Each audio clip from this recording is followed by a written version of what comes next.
శ్రీమాత్రే నమః. అమ్మతో ప్రయాణానికి స్వాగతం. అందరికీ అమ్మవారి ఆశీస్సులు ఉండాలని మనస్ఫూర్తిగా ఆ తల్లిని వేడుకుంటూ ఈరోజు అపర ఏకాదశి. ఈ ఏకాదశి రోజున ఈ కథలు వినడం వలన ఉపవాస ఫలం లభిస్తుంది.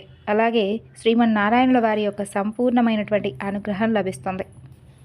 ఈ రోజున శ్రీ మహావిష్ణువును తప్పకుండా పూజించి ఈ యొక్క వ్రతకథ చదవడం వలన ఉపవాసం చేస్తే ఎంతటి ప్రయోజనం అయితే కలుగుతుందో అంత ప్రయోజనం ఈ కథ ద్వారా తప్పకుండా కలుగుతుందని సాక్షాత్తు స్వామివారే సెలవిచ్చారు. మరి ఆ కథ ఏమిటో తెలుసుకుందాం. మహావిష్ణువు యొక్క అనుగ్రహాన్ని ప్రసాదించేటటువంటి ఈ యొక్క ఉపవాస కథ ఇది. పూర్వం మహిధ్వజుడు అనే ఒక నీతిమంతుడైనటువంటి రాజు ఉండేవాడు. అతను చాలా చక్కని అలాగే మంచి గుణమైనటువంటి వాడు. అందరినీ కూడా ఆనందంగా ఉంచేటటువంటి స్వభావి. ప్రజలందరినీ కూడా కన్నబిడ్డల వలె చూసుకుంటూ ఉండేవాడు ఆ రాజు. ఇక ఆ రాజుకు ఒక తమ్ముడు ఉండేవాడు. ఆ తమ్ముడు పేరు వజ్రధ్వజుడు. అతను అన్నయ్యను ఎప్పుడూ కూడా ద్వేషిస్తూ ఉండేవాడు. అయితే ఒకనాడు ఆ రాజును చంపాలని చెప్పి అతను అవకాశం కోసం చూసుకొని ఆ రాజును చంపేసి ఒక అడవిలో రావి చెట్టు కింద ఆ రాజు శవాన్ని పూడ్చిపెడతాడు. అకాల మరణంతో ఆ రాజు చనిపోవడం వలన రాజుగారి ఆత్మ దెయ్యంగా మారి ఆ రావి చెట్టుపై జీవించడం ప్రారంభిస్తుంది. అయితే ఆ మార్గంలో ప్రయాణించేటటువంటి ఏ వ్యక్తినైనా సరే ఆ ఆత్మ కలవర పెడుతూ ఉండేది. అలా కొన్ని సంవత్సరాలు గడిచిపోతాయి. ఒకనాడు ఒక మహర్షి ఆ మార్గం గుండా వెళుతూ ఉంటాడు. వారు ఆ యొక్క దెయ్యాన్ని చూసి అది దెయ్యంగా మారడానికి గల కారణాన్ని ఆయన యొక్క తపోబలంతో తెలుసుకుంటాడు. అప్పుడు ఆ మహర్షి రావి చెట్టు నుండి రాజుగారి ఆత్మను కిందకు దించి పరలోక విద్యను బోధిస్తాడు. రాజుకు విముక్తి కలిగించడానికి ఆ ఋషే స్వయంగా అపర ఏకాదశి నాడు ఉపవాసం ఉండి ద్వాదశి రోజున ఉపవాసం పూర్తయిన తరువాత ఉపవాసం వల్ల కలిగేటటువంటి సద్గుణాన్ని ఆ దెయ్యానికి ఇస్తాడు. ఏకాదశి వ్రతం పుణ్యం పొందిన తరువాత ఆ రాజు తన యొక్క దెయ్యం నుండి విముక్తి పొంది స్వర్గానికి చేరుకుంటాడు. అంటే ఏకాదశి వ్రతాన్ని ఆచరించేవారు ఏకాదశి ఉపవాస మహత్యం తెలుసుకునేందుకు ఈ కథ చాలా బాగా ఉపయోగపడుతుందన్నమాట. ఇక ఈ రోజున తప్పకుండా వినవలసినటువంటి ఏకాదశి వ్రత కథల గురించి తెలుసుకుందాం. పూర్వం ఒకానొకప్పుడు సత్యవ్రతుడు అనేటటువంటి ఒక మహారాజు ఉండేవాడు. అతను కాశ్మీర దేశాన్ని చక్కగా పరిపాలిస్తూ ఉండేవాడు. అతను తన పేరుకు తగినవాడు. అతని రాజ్యంలో ధర్మబద్ధంగా ప్రజలందరూ కూడా సుఖ సంతోషాలతో జీవిస్తూ ఉండేవారు. పరలోక సౌఖ్యం కోసం దేవతారాధనే ముఖ్యమని చెప్పి తెలుసుకున్నటువంటి ఆ యొక్క సత్యవ్రత మహారాజు ఏకాదశి ఉపవాసం చేస్తూ ఉండేవాడు. ఆ సమయంలో అతని మనసులో ఒక ఆలోచన పుడుతుంది. అదేమిటి అంటే, నా రాజ్యంలో ఉన్నటువంటి ప్రజలందరూ కూడా ఇహలోక సౌఖ్యాలను అనుభవిస్తూ ఉన్నారు. కానీ వారు పరలోక సౌఖ్యం కూడా పొందాలి అంటే నేను ఒక్కడనే ఈ యొక్క ఏకాదశి వ్రతాన్ని ఆచరిస్తే సరిపోదు. వారందరి చేత కూడా తప్పకుండా ఆచరింపచేయాలి అని చెప్పి మనసులో అనుకుంటాడు సత్యవ్రత మహారాజు. అలా అనుకుంటూ ఉండగానే సాక్షాత్తు ఆ యొక్క శ్రీహరి సత్యవ్రతుని ఎదుట సాక్షాత్కరిస్తాడు. సత్యవ్రతుడు శ్రీహరికి సాష్టాంగ ప్రణామాలు ఆచరించి వేదోక్త మంత్రాలతో పరిపరి విధాలుగా స్వామిని స్తుతిస్తాడు. అప్పుడు ఇలా అంటాడు: ఓ విశ్వరూప, జగన్నాథ, శ్రీకృష్ణ, నీ దర్శన భాగ్యం నాకు కలిగింది. నా జన్మ ధన్యమైంది. నేను చేసినటువంటి వ్రతాలన్నీ కూడా ఫలించాయి స్వామి. తన ప్రజలకు కూడా మోక్షాన్ని లభించే విధంగా ఏదైనా ఉపాయం ఉంటే చెప్పమంటూ స్వామిని ప్రార్థిస్తాడు ఆ రాజు. అప్పుడు ఆ శ్రీహరి చిరుమందహాసం చేస్తూ, ఓ రాజా, నిజంగా నీలాంటి ధర్మాత్ములు చాలా అరుదుగా ఉంటారయ్యా. నీ రాజ్యంలో ఉన్నటువంటి ప్రజలందరి శ్రేయస్సు కోరుతున్నటువంటి నీవు నిజంగా ఎంత ధర్మాత్ముడవో తెలుస్తుంది. ఓ మహారాజా, ఇహపర సౌఖ్యాలను నువ్వు పొందాలి అంటే ఏకాదశి వ్రతాన్ని నువ్వు ఆచరించాలి. అలా సంవత్సరంలో వచ్చేటటువంటి 24 ఏకాదశి తిథుల రోజు పూర్తిగా ఉపవాసం ఉండాలి. దశమి రోజు రాత్రి, ద్వాదశి రోజు రాత్రిపూట కూడా ఉపవాసం ఉండాలి. లక్ష్మీ సహితంగా నన్ను పూజించాలి. ఏకాదశి తిథి రాత్రి జాగరణ చెయ్యాలి. ద్వాదశి రోజు నిత్యకర్మలు అనుష్ఠించి తిరిగి నన్ను పూజించి బ్రాహ్మణులకు భోజనం పెట్టి ద్వాదశి గడియలు వెళ్ళిపోకుండా బంధుమిత్రులతో నువ్వు భోజనం చేయాలి. నీ ప్రజల చేత కూడా ఈ విధంగా ఆచరింపచేయి. అప్పుడు నీ ప్రజలందరికీ కూడా ఇహపర సౌఖ్యాలు కలిగి చివరకు నా సాయుధ్యాన్ని పొందుతారని చెప్పి శ్రీహరి అంతర్ధానం అవుతాడు. ఆ తరువాత మరునాడు తన రాజ్యంలో ఉన్నటువంటి ప్రజలందరికీ కూడా ఈ విషయం గురించి తెలియజేసి వారి చేత కూడా ఈ యొక్క ఏకాదశి వ్రతాన్ని ఆచరింప చేయాలని చెప్పి ఆ రాజుగారు చాటింపు వేయిస్తాడు. రాజుగారి ఆజ్ఞను పాటించి ఆ దేశంలో ఉన్నటువంటి ప్రజలందరూ కూడా బ్రాహ్మణోత్తములను పిలిపించి సంతోషంగా ఏకాదశి వ్రతాన్ని ఆచరిస్తారు. లక్ష్మీనారాయణుల కృపాకటాక్ష వీక్షణం వలన ఆ యొక్క దేశమంతా కూడా సుభిక్షంగా ఉంటుంది. పాడి పంటలతోనూ సిరి సంపదలతోనూ వైభవోపేతంగా ప్రజలందరూ కూడా సుఖంగా ఉంటారు. ఇక దేవేంద్రుడైనటువంటి ఇంద్రుడికి ఈ విషయం గురించి తెలుస్తుంది. ప్రజలందరూ కూడా ఈ విధంగా ఏకాదశి వ్రతం చేస్తున్నారు. అలా ఏకాదశి వ్రతం చేయడం వలన వారందరూ ధర్మాత్ములై బాగా పుణ్యాన్ని సంపాదించుకొని స్వర్గాన్ని ఎలాగో చేరుకున్నారే అనుకో, వారు నా ఇంద్ర పదవికి పోటీ పడే అవకాశం ఉండవచ్చు కదా అని చెప్పి భావించి ఆ యొక్క కాశ్మీర దేశరాజు అయినటువంటి సత్యవ్రతుని చేత ఈ వ్రతాన్ని ఆచరింపకుండా చేస్తే మిగతా ప్రజలందరూ కూడా ఈ వ్రతాన్ని ఆచరించరు కదా అని చెప్పి ఒక ఉపాయాన్ని ఆలోచిస్తాడు దేవేంద్రుడు. ఆలోచించిన వెంటనే మరునాడు అప్సరస కన్య అయినటువంటి మాలిని పిలిపించి దేవేంద్రుని ఎదుట నిలిచినటువంటి ఆ యొక్క మాలిని దేవేంద్రుడికి నమస్కరించి, ఇంద్ర, ఏమిటి నేను చేయవలసినటువంటి పని? తక్షణ కర్తవ్యంగా భావించి వెంటనే మీరు చెప్పినటువంటి పనిని అమలు చేస్తాను అని అంటోంది.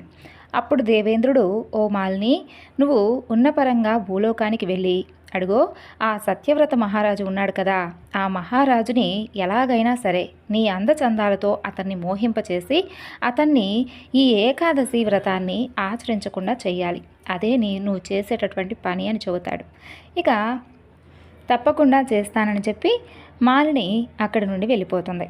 ఒకనాడు సత్యవ్రత మహారాజు నిండు సభలో కొలువు తీరి ఉండగా అరణ్య ప్రాంతంలో నివసించేటటువంటి కొందరు ప్రజలు మహారాజు దగ్గరకు వస్తారు. వచ్చి, ఓ మహారాజా, అడవిలో నుండి క్రూర మృగాలు వచ్చి మనుషులను పశువులను చంపి వాటి కడుపు నింపుకుంటున్నాయి. అక్కడ ప్రజలందరూ కూడా ప్రాణాలు అరచేతిలో పెట్టుకొని భయపడుతూ జీవిస్తున్నారు. ఆ క్రూర మృగాల నుండి మాకెలాగైనా సరే రక్షణ కల్పించండి అంటూ ప్రార్థిస్తారు. వారి మాటలు విన్నటువంటి సత్యవ్రతుడు చలించిపోతాడు. ఆ మరునాడే సత్యవ్రతుడు తన సైన్యంతోనూ పరివారంతోనూ వేటకు బయలుదేరి వెళ్తాడు. ఆ క్రూర మృగాలను వేటాడి చంపుతాడు. రాత్రి సమయం అయినందువలన అక్కడే గుడారాలు వేసుకొని ఆ రాత్రి గడపాలని నిశ్చయించుకుంటాడు. అయితే అక్కడ ఒక స్త్రీ దీనాతి దీనంగా ఏడుస్తూ ఉన్నట్లుగా ఆ మహారాజుకు వినిపిస్తుంది. వెంటనే సైనికులను పంపించి ఆ ఏడుస్తూ ఉన్నటువంటి స్త్రీ ఎవరో చూసి ఆమెను నా దగ్గరకు తీసుకొని రండి అంటూ ఆజ్ఞాపిస్తాడు. ఇక సైనికులు వెళ్ళి ఆ స్త్రీని తీసుకొని వచ్చి మహారాజు గారి ఎదుట నిలుపుతారు. సత్యవ్రతుడు ఆమెను చూస్తాడు. ఆమెను చూస్తే ఆమె చాలా సౌందర్యంగా ఉంటుంది. ఆమెకి ఏ కష్టం వచ్చినా తప్పకుండా తీర్చాలని చెప్పి భావిస్తాడు. ఆమెను చూసి, ఓ సుందరి, ఎవరు నువ్వు? ఎందుకు ఇలా ఏడుస్తున్నావు? అసలు నీకు వచ్చినటువంటి ఆపద ఏమిటి? చెప్పు, నీకేం సహాయం కావాలో చెప్పు, తప్పక చేస్తాను అని అంటాడు. అప్పుడు ఆ సుందరి, ఓ మహారాజా, నాకు తల్లిదండ్రులు లేరు. నా అన్న ధనాన్ని ఆశించి ఒక అయోగ్యుడైనటువంటి వాడికి నన్ను అమ్మివేశాడు. వాడి బారి నుండి బయటపడటం కోసం ఎవ్వరికీ తెలియకుండా ఇంట్లో నుండి పారిపోయి ఇదిగో ఈ అడవిలోకి వచ్చాను. నాకు ఎవ్వరూ దిక్కులేరు. నన్ను కరుణించే నాదుడే లేడు. నాకు మంచి జీవితాన్ని ప్రసాదించమంటూ దీనాతి దీనంగా మహారాజును వేడుకుంటుంది. ఇక మహారాజు ఆ సుందరి చెప్పిన మాటలకు కరిగిపోతాడు. భయపడవద్దని చెప్పి తనతో పాటుగా తన యొక్క రాజధానికి తీసుకుని వస్తాడు. ఆమె అందచందాలకు ముగ్ధుడై ఆమెను వివాహం చేసుకుంటాడు. అయితే సత్యవ్రత మహారాజుకు ముందుగానే వివాహం జరుగుతుంది. పెద్ద భార్య పేరు భార్గవీదేవి. ఆమెకు 10 ఏళ్ల కొడుకు కూడా ఉంటాడు. అతను గురుకులంలో విద్యను అభ్యసిస్తూ ఉంటాడు. ఇక చిన్న భార్య అయినటువంటి మాలిని మాత్రం భర్తను అస్సలు లెక్క చేయకుండా తన మాట ప్రకారమే నడుచుకునే విధంగా మూర్ఖత్వంతో పంతాలకు పోతూ ఉండేది. ఇక రాజు మాత్రం సామాన్య విషయాలు కూడా పట్టించుకోకుండా ఎప్పుడూ ఆ చిన్నరాణి మాటలు వింటూ ఆమె మాట ప్రకారంగా నడుచుకుంటూ ఉండేవాడు. అయితే ఏకాదశి పర్వదినం వస్తుంది. ఏకాదశి వ్రతం చేయడానికి ఉపవాసం, జాగరణ, లక్ష్మీనారాయణుల పూజలు చేయడానికి అందరూ కూడా సిద్ధమై ఉంటారు.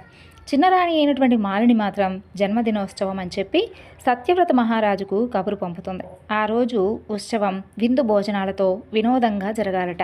ఆ వేడుకలో రాజుగారు కూడా తప్పకుండా పాల్గొని ఆనందించాలట. ఇక మాలిని చెప్పినటువంటి వార్త విన్న రాజు ఆశ్చర్యపోతాడు. అర్రే, ఒకవైపు లక్ష్మీనారాయణులకు అభిషేకార్చనలకు సిద్ధం చేస్తున్నాం. ఈ వ్రతం మానడానికి అసలు అతని మనసైతే ఏమాత్రం ఒప్పుకోదు. ఆ సమయంలో విందులు వినోదాలేమిటి, తన రాజ్యంలో ప్రజలందరి చేత కూడా ఏకాదశి ఉపవాసాలు వ్రతాలు చేయిస్తూ తానే ఆ నియమం తప్పితే ప్రజలలో గౌరవ మర్యాదల సంగతి ఏమిటి, అసలు తాను నమ్మినటువంటి దైవానికి ద్రోహం చేసినట్లవుతుంది కదా. ఇలా ఆలోచనలతో ఆ రాజు సతమతమవుతూ ఉంటాడు. రాజు చిన్నరాణి అయినటువంటి మాలిని గృహానికి వెళతాడు. ఎలాగైనా సరే ఈ యొక్క వ్రతాచరణకు శతవిధాలా ఆమెను ఒప్పించేందుకు ప్రయత్నిస్తాడు. అయితే ఆమె మాత్రం తన విందు భోజనాలు వినోదాలు మానడానికి అస్సలు వీలు లేదని చెప్పి తెగేసి చెబుతుంది. తనతో పాటే మహారాజు సత్యవ్రతుడు కూడా ఉండాలంటూ మూర్ఖంగా మొండి పట్టుపడుతుంది. ఇక చివరికి సత్యవ్రతుడు నా భార్యాపుత్రులనైనా వదులుకుంటానేమో కానీ ఈ వ్రతం మాత్రం అస్సలు వదులుకోనంటూ ఖచ్చితంగా తెగేసి చెబుతాడు. అప్పుడు మాలిని ఇలా అంటుంది, ఓహో అవునా, మరి నీ పెద్ద భార్యను కొడుకును బలిచ్చి నీ భక్తిని నిరూపించుకో, మాట తప్పకూడదు రాజా అంటూ ఆ రాజును నిలదీస్తుంది. అప్పుడు ఆ రాజు ఆడిన మాట తప్పలేక ఏకాదశి వ్రతాన్ని మానలేక తన పెద్ద భార్యను కొడుకును బలివ్వడానికి సిద్ధపడతాడు. పెద్ద రాణిని చంపడానికి ఎత్తినటువంటి కత్తి పూలహారమై ఆమె మెడలో పడుతుంది. అక్కడ మహాలక్ష్మి సమేతుడై శ్రీమన్నారాయణుల వారు దర్శనమిచ్చి సత్యవ్రతునికి దేవేంద్రుడు చేసినటువంటి కుట్ర, అతను పంపించినటువంటి అప్సరస కన్య అయినటువంటి ఆ మాలిని గురించి వివరంగా తెలియజేస్తాడు. అప్పుడు ఆ రాజుతో ఇలా అంటాడు, ఓ రాజా, నా అనుగ్రహం ఉన్నంత వరకు ఎవ్వరి మాయలు నిన్నేమీ చేయలేవు.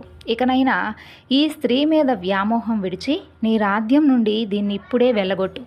నీవు ధర్మ మార్గాన్ని ఎప్పటికీ విడిచిపెట్టవద్దు, నీకంతా శుభమే కలుగుతుంది అని చెబుతాడు. ఇక సత్యవ్రత మహారాజు స్వామికి నమస్కరిస్తాడు. ఆ స్వామి అదృశ్యమవుతాడు. సాక్షాత్తు శ్రీ మహావిష్ణువును దర్శించుకున్నటువంటి సత్యవ్రతుడు పరమానంద భరితుడవుతాడు. ఇహలోక సుఖాల మీద విరక్తి చెంది రాజర్షి అయి కేవలం తన జీవితాన్ని రాజధర్మాన్ని నెరవేరుస్తూ ప్రజలందరికీ కూడా అంకితం చేశాడు. శ్రీహరి సేవలోనే తన జీవితాన్ని సాగించాడు. చివరికి విష్ణు సాయుధ్యాన్ని పొందాడు సత్యవ్రతుడు. ఇక ఈ ఏకాదశి రోజున గజేంద్ర మోక్షం కథ గురించి కూడా తెలుసుకుందాం. భాగవతంలో చెప్పిన కథలన్నీ ఒక ఎత్తు అయితే గజేంద్ర మోక్షం ఒక ఎత్తు. ఎవరైతే ఈ గజేంద్ర మోక్షం కథను శ్రద్ధగా వింటారో వారి పాపాలన్నీ కూడా హరింపబడతాయి. దరిద్రం తొలగిపోయి ఐశ్వర్యం కలిసి వస్తుంది. గ్రహదోషాల వలన కలిగే పీడలు తొలగిపోతాయి. మరి అంతటి అద్భుతమైనటువంటి గజేంద్ర మోక్షం కథను గురించి, శ్రీహరి ద్వారా మోక్షాన్ని పొందినటువంటి గజేంద్రుడి గత జన్మ గురించి, గంధర్వుడు మకరిగా మారి శ్రీహరి చేతిలో ఎందుకు మరణించవలసి వచ్చింది అనేటటువంటి ఆసక్తికరమైనటువంటి విషయాలను తెలియజేసే ఈ కథ గురించి ఇప్పుడు మనం తెలుసుకుందాం. క్షీరసాగరం మధ్యలో త్రికూటం అనే ఒక పర్వతం ఉండేది. ఆ పర్వతానికి 3 శిఖరాలున్నాయి. ఒక శిఖరం బంగారంతోనూ, ఇంకొక శిఖరం వెండితోనూ, మరొకటి ఇనుముతో అలరారుతూ ఉండేది. ఆ పర్వతం మీద ఉన్నటువంటి అడవుల్లో అడవి దున్నలు, ఖడ్గమృగాలు, ఎలుగుబంట్లు ఇలా మొదలైనటువంటి క్రూర మృగాలతో పాటు ఏనుగులు కూడా నివాసం ఉండేవి. ఆ ఏనుగులు గుంపులు గుంపులుగా తిరుగుతూ ఉంటే ఆ ప్రదేశంలో అంధకారం అలుముకునేది. అయితే ఒకనాడు ఆ గుంపులు ఆహారాన్ని గ్రహించి దాహబాధతో తిరుగుతూ సరోవరానికి చేరుతూ ఉన్నప్పుడు ఒక ఏనుగుల గుంపు చీలిపోతుంది. అందులో నుండి ఆడ ఏనుగులు గజరాజును అనుసరించి ఇంకొక సరోవరాన్ని చేరుకుంటాయి.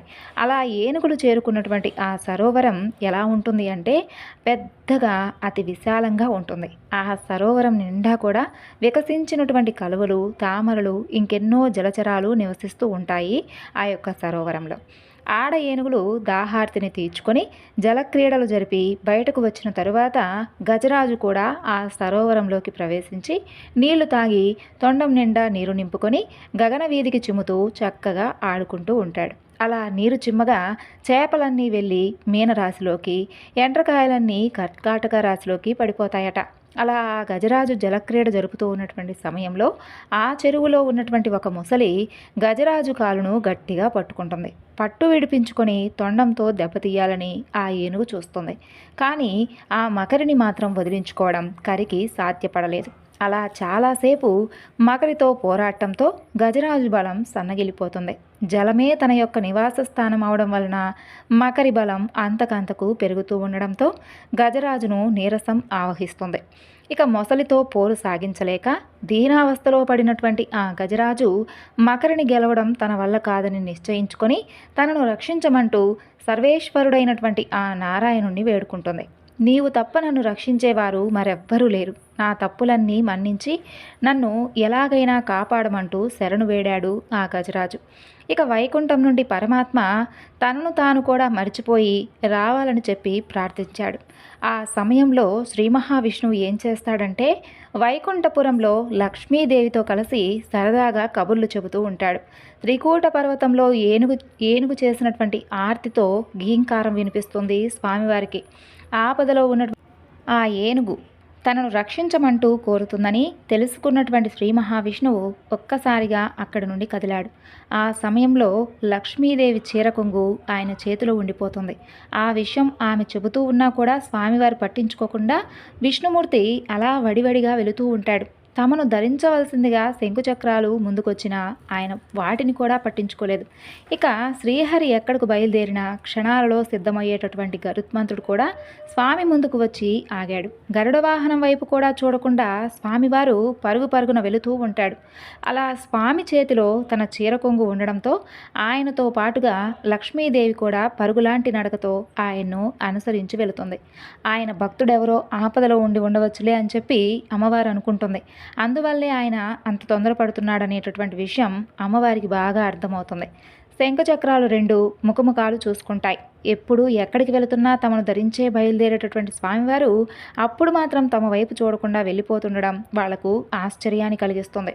ఇక విష్ణుమూర్తిని లక్ష్మీదేవి అనుసరిస్తూ ఉండడం చూసినటువంటి శంఖచక్రాలు తాము కూడా స్వామి వెనకనే బయలుదేరి వెళతాయి. ఇక స్వామి తమ ధ్యాసలో లేడన్నటువంటి విషయాన్ని గరుత్మంతుడు కూడా గమనిస్తాడు. అందువల్లనే ఆయన తనను పట్టించుకోకుండా వెళుతున్నాడని చెప్పి భావించి ఆయన కూడా స్వామివారిని అనుసరించి వెళతాడు. ఇక విష్ణుమూర్తి తన పట్టు వస్త్రాలను కూడా సరిచేసుకోకుండా శంకుచక్రాలు లేకుండా కంగారుగా వెళుతూ ఉండడం చూసినటువంటి సకల ఇంద్రాది దేవతలందరూ కూడా ఆశ్చర్యపోతారు. తాము భక్తి శ్రద్ధలతో నమస్కరించినా పట్టించుకోకుండా అలా వెళుతున్నటువంటి స్వామివారిని అందరూ ఆశ్చర్యంగా చూస్తారు. ఏం జరగబోతుందో అర్థం కాక వాళ్ళందరూ కూడా అయోమయానికి గురవుతారు. త్రికూట పర్వతం సమీపంలో ఉన్నటువంటి ఆ సరోవరంలో మొసలి కారణంగా ప్రమాదంలో ఉన్నటువంటి ఏనుగును స్వామివారు చూస్తారు. ఆయన ఆంతర్యం అర్థం కాగానే సుదర్శనుడు వచ్చి ఆయన చేతిని అలంకరిస్తాడు. అంతే, సుదర్శన చక్రంతో శ్రీ మహావిష్ణువు ఆ మొసలి శిరస్సును ఖండిస్తాడు. దాని తల మొండం వేరై సరస్సులో పడిపోతాయి. అప్పుడు ఆ మొసలిలో నుండి ఒక దివ్యమైనటువంటి జ్యోతి బయటకు వచ్చి అది గంధర్వుడిగా నిజరూపాన్ని పొందుతుంది. గంధర్వుడు మొసలిగా జన్మించడానికి ఒక బలమైనటువంటి కారణం ఉంది. హూహు అనేటటువంటి ఒక గంధర్వుడు మహా అందగాడు. ఎప్పుడు చూసినా ఆయన అప్సరసలతో కలిసి శృంగార విలాసాలలో తేలిపోతూ ఉండేవాడు. అలా ఒకనాడు ఆయన ఒక నదిలో అప్సరసలతో కలిసి స్నానం చేస్తూ ఉంటాడు. అదే సమయంలో దేవల మహర్షి అక్కడికి వస్తాడు. నదికి ఆయన స్నానానికి రావడం ఆ గంధర్వుడు చూస్తాడు. ఆ మహర్షిని ఆట పట్టిస్తూ అప్సరసలకు వినోదాన్ని కలిగించాలని, అలా తన యొక్క గొప్పతనాన్ని చాటుకోవాలని అనుకుంటాడు. ఆ విధంగా స్నానానికి వచ్చినటువంటి దేవల మహర్షిని అనేక విధాలుగా అవమానిస్తూ ఆనందాన్ని పొందుతాడు. ఆయన మాటలు ధోరణి చూసి ఆ అప్సరసలు కూడా సంతోషిస్తారు. వాళ్ళు అదే పనిగా నవ్వుతూ ఉండడంతో అతను మరింతగా రెచ్చిపోతాడు. జరుగుతున్నదంతా చూస్తూ దేవల మహర్షి తన పని తాను చేసుకుపోతుంటాడు. ఆయన మౌనం కూడా గంధర్వుడు మితిమీరడానికి కారణమవుతుంది. ఎన్ని రకాలుగా ఎద్దేవా చేసినా ఆ మహర్షి మాత్రం మౌనంగా ఉండడంతో ఆ అప్సరసలను మరింతగా నవ్వించాలనేటటువంటి అత్యుత్సాహానికి పోతాడు అతను. ఇక నీటి అడుగు నుండి వెళ్ళి ఆ మహర్షి రెండు కాళ్ళను పట్టుకొని లాగేస్తాడు. దాంతో ఆ మహర్షి నీళ్ళల్లో పడిపోతాడు. గంధర్వుడు చేసినటువంటి ఆ పనికి ఆగ్రహించినటువంటి ఆయన నీటి అడుగు నుండి వచ్చి తన కాళ్ళు పట్టుకొని లాగిన కారణంగా నీవు మొసలివై జన్మించమంటూ శపిస్తాడు. దేవల మహర్షి శాపానికి గురై ఆ గంధర్వుడు అప్సరసలు భయపడిపోతారు. తొందరపాటుతనంతో తాను చేసినటువంటి పనికి తనను క్షమించమంటూ ఆ గంధర్వుడు మహర్షిని వేడుకుంటాడు. అత్యుత్సాహంతో అవమానపరిచినందుకు పెద్ద మనసుతో మన్నించమంటూ ప్రార్థిస్తాడు. తన శాపాన్ని తాను తిరిగి తీసుకోలేనని శ్రీ మహావిష్ణువు యొక్క సుదర్శన చక్రం చేత మొసలి రూపం నుండి నీకు విముక్తి కలుగుతుందని చెబుతాడు. అలా మొసలి రూపాన్ని పొందినటువంటి గంధర్వుడు శ్రీహరి చేతిలో మరణించి శాప విముక్తుడై తిరిగి తన లోకానికి వెళ్ళిపోతాడు. ఇక గాయపడినటువంటి కాలితో ఒడ్డుకు వచ్చినటువంటి ఏనుగు తొండం పైకెత్తి స్వామివారికి పూర్వకంగా చక్కగా నమస్కరిస్తుంది. ఇక స్వామి ఆ ఏనుగుకు మోక్షాన్ని ప్రసాదిస్తాడు. ఏనుగులోని దివ్యజ్యోతి స్వామివారిలో ఐక్యమవుతుంది. అయితే ఒక ఏనుగు తన ఆపద కాలంలో దైవాన్ని స్మరించడం, ఆ తరువాత మోక్షాన్ని పొందడం వెనుక ఒక కథ ఉంది. అదేమిటంటే పూర్వజన్మలో ఇంద్రద్యుమ్నుడు అనేటటువంటి ఒక మహారాజే ఈ ఏనుగు. ఇంద్రద్యుమ్నుడు శ్రీ మహావిష్ణువు యొక్క గొప్ప భక్తుడు. ఎల్లప్పుడూ కూడా ఆయన ఆ స్వామివారి నామాన్ని స్మరిస్తూ ఉండేవాడు. ఇక పరిపాలనా సంబంధమైనటువంటి విషయాలను చూసుకున్న తర్వాత మిగతా సమయాన్నంతా కూడా ఆశ్రమ వాతావరణంలో స్వామివారి ధ్యానానికి మాత్రమే కేటాయించేవాడు. ఆ సమయంలో ఆయనకు ఎవ్వరూ కూడా అంతరాయం కలిగించేవారు కాదు. అయితే ఒకనాడు ఆయన ధ్యానంలో ఉండగా అక్కడికి అగస్త్య మహర్షి వెళతాడు. ఇంద్రద్యుమ్న మహారాజు కోసం వెళతాడు. ఆయన చాలాసేపు ఆయన కోసం నిరీక్షిస్తాడు. ఎంతసేపటికి కూడా ఇంద్రద్యుమ్నుడు రాకపోవడంతో తాను కావాలనే అహంకారంతో ఏమైనా అలా చేస్తున్నాడేమోనని చెప్పి ఆ మహర్షి భావిస్తాడు. ఇక వెంటనే ఆగ్రహావేశాలకు లోనై అగస్త్యుడు అజ్ఞానంతో తనను అవమానపరిచిన కారణంగా ఇంద్రద్యుమ్నుడిని ఏనుగై జన్మించమంటూ శపిస్తాడు. అలా మహాభక్తుడై ఇంద్రద్యుమ్నుడు ఏనుగులా జన్మించాడు. అడవుల్లో తిరుగుతూ తన జీవితాన్ని కొనసాగించాడు. చివరికి మొసలి చేతికి చిక్కాడు. క్రితం జన్మలో ఆయన శ్రీహరి భక్తుడు కావడం వలన ఆపద సమయంలో భగవంతుడిని స్మరించాలనేటటువంటి జ్ఞానం ఆ ఏనుగుకు కలుగుతుంది. ఆ కారణంగానే శ్రీ మహావిష్ణువును రప్పించగలిగాడు. పూర్వజన్మలో తాను చేసుకున్నటువంటి పుణ్యం వలన, ఆ యొక్క పుణ్య విశేషం వలన ఈ జన్మలో ముక్తిని పొందాడు. ఇది గజేంద్ర మోక్షం యొక్క కథ. పూర్వం ఒకానొకప్పుడు ధర్ముడు అనే ఒక బ్రాహ్మణుడు ఉండేవాడు. అతను ప్రతినిత్యము కూడా నిత్య కర్మానుష్ఠానం చేసి చక్కగా అగ్నిహోత్రాది కర్మలన్నీ కూడా ఆచరిస్తూ ఉండేవాడు. అతని భార్య పేరు సుశీల. ఆమె పరమభక్తురాలు. వారికి సంతానం చాలా కాలం వరకు కలగలేదు. అయితే లక్ష్మీనారాయణుల యొక్క దయ వలన ఆమె గర్భం దాలుస్తుంది. నెలలు నిండి ఒక కుమారుని ప్రసవించి సుశీల కన్ను మోస్తుంది. అయితే అతను నిత్య కర్మానుష్ఠానానికి అగ్నిహోత్రాది కర్మలు చేసేందుకు అంతరాయం కలగకూడదు అనే భావంతో రెండో వివాహం చేసుకుంటాడు. ఏడాది తిరగకముందే ఆ ధర్ముడు అనేటటువంటి కర్మిష్టి కూడా వైకుంఠానికి వెళ్ళిపోతాడు. అయితే వితంతువైనటువంటి రెండో భార్య దుర్ముఖి సవతి కొడుకును బాగా చక్కగా గారాబంగా పెంచుకోవడం ప్రారంభించింది. ఆ బ్రాహ్మణ బాలుడు కొన్నాళ్లకు యుక్త వయస్సుకు వస్తాడు. యుక్త వయస్సుకు రాగానే వివాహం చేసుకుంటాడు. ఆ బ్రాహ్మణ బాలుడు పేరు హరిశర్మ, భార్య పేరు క్షమ. ఇద్దరూ కూడా చక్కగా అన్యోన్యమైనటువంటి దాంపత్యాన్ని సాగిస్తూ ఉండేవారు.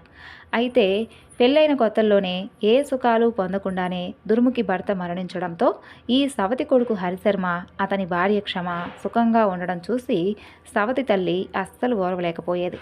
ఆమె ఆ దంపతుల సుఖానికి ప్రతినిత్యము కూడా ఏదో ఒక రూపంగా వారికి అడ్డు తగులుతూ ఉండేది.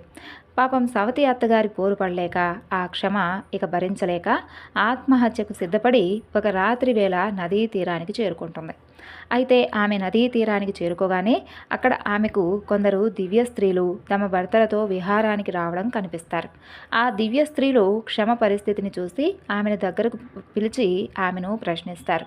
అప్పుడు క్షమ తనకు వచ్చినటువంటి కష్టాన్నంతా వారికి వినవిస్తుంది. అందుకు వారు ఆ క్షమను ఓదార్చి దివ్య దృష్టితో సర్వము తెలుసుకుంటారు.